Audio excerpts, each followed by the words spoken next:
Hi buddies. Morning morning healthy breakfast తీసుకుంటే రోజంతా ఉల్లాసంగా ఉంటాం కదా.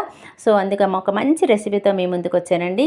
ఇది ఓట్స్ ఉప్మా. ఓట్స్ ముందుగా బ్రౌన్ కలర్ వచ్చేంత వరకు బాగా వేపుకోవాలి. అదే కళాయిలో కొద్దిగా ఆయిల్, ఆవాలు, జీలకర్ర, మినప్పప్పు, శనగపప్పు, అల్లం పీసెస్ ఇవన్నీ కూడా వేసుకుని బాగా వేపుకోవాలి. తర్వాత కొద్దిగా ఆనియన్ పీసెస్ కూడా వేసుకున్నానండి. ఆనియన్ పీసెస్ కొద్దిగా వేగిన తర్వాత కర్రీ లీవ్స్, అలాగే గ్రీన్ చిల్లీస్ కూడా వేసుకున్నాను.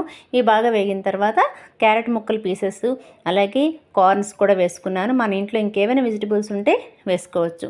సో ఏ కప్పుతోనైతే మనం తీసుకుంటామో ఓట్స్, అదే కప్తో ఒక 4 కప్స్ వాటర్ మాత్రం వేసుకోవాలి. ఉడకడానికి కొంచెం టైం పడుతుంది. అలాగే కొద్దిగా సాల్ట్ వేసుకొని చక్కగా ఈ విధంగా బాగా మరిగిన తర్వాత వేసుకుంటే ఉప్మా రెడీ అయిపోయినట్టే. చివరిగా కొద్దిగా నెయ్యితో దింపేసుకోవాలి. నెయ్యి వేసుకొని దింపేసుకోవాలండి. సో నా రెసిపీ నచ్చితే ఒక లైక్ ఇవ్వండి.